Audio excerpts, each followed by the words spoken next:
বাংলাদেশে মত প্রকাশের স্বাধীনতা নিয়ে উদ্বেগ প্রকাশ করেছে সফররত ইউরোপিয়ান পার্লামেন্টের প্রতিনিধি দল। সেই সাথে আগামীতে নির্বাচন সুষ্ঠু ও অবাধ করতে তারা নির্বাচন কমিশনকে শক্তিশালী করা সহ বেশ কিছু বিষয়ে ঐকমত্যে আসার তাগিদ দিয়েছে। 3 দিনের ঢাকা সফর শেষে বিকেলে হোটেল সোনারগাঁওয়ে ব্রিফিংয়ে এসব কথা বলেন ইইউ প্রতিনিধি দলের প্রধান জিন ল্যাম্বার্ট। বিস্তারিত ফয়জুল্লাহ মাহমুদের রিপোর্টে। 3 দিনের সফরে প্রধানমন্ত্রী, স্পিকার, বেশ কয়েকজন মন্ত্রী, রাজনীতিবিদ ও বেসরকারি প্রতিনিধিদের সাথে বৈঠক করে ইউরোপিয়ান পার্লামেন্টের 4 সদস্যের প্রতিনিধি দল।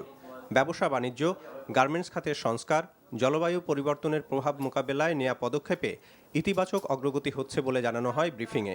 তবে উদ্বেগ প্রকাশ করা হয় মানবাধিকার পরিস্থিতি নিয়ে, বিশেষ করে ব্লগার হত্যা ও গণমাধ্যমের স্বাধীনতা এই উদ্বেগের প্রধান কারণ।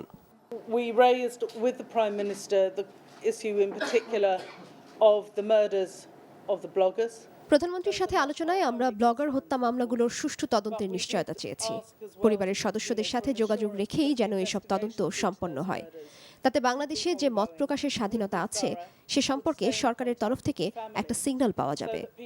সম্প্রতি কয়েকজন গণমাধ্যম সম্পাদকের সাথে যা ঘটছে তা নিয়েও আমাদের উদ্বেগ আছে। গণমাধ্যমের স্বাধীনতা থাকা দরকার। চলমান ঘটনা সম্পর্কে মত প্রকাশের সুযোগ গণতন্ত্রের অংশ।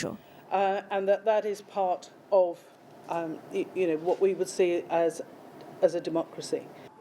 বাংলাদেশের সংসদীয় প্রক্রিয়া সম্পর্কে মূল্যায়ন জানতে চাইলে তিনি বলেন, রাজনৈতিক পরিবর্তন কিভাবে হবে ও কখন নির্বাচন হবে তা এদেশের সরকার ও জনগণের বিষয়।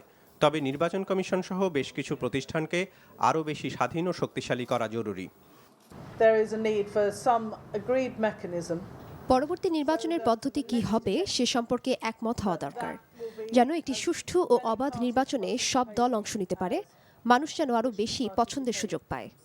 এক্ষেত্রে সমস্যাগুলো আমাদের জানা, তবে গণতান্ত্রিক প্রক্রিয়ার প্রতি মানুষের আস্থা ধরে রাখতে এটা খুব জরুরি। For people to feel that they confident in their own democratic system.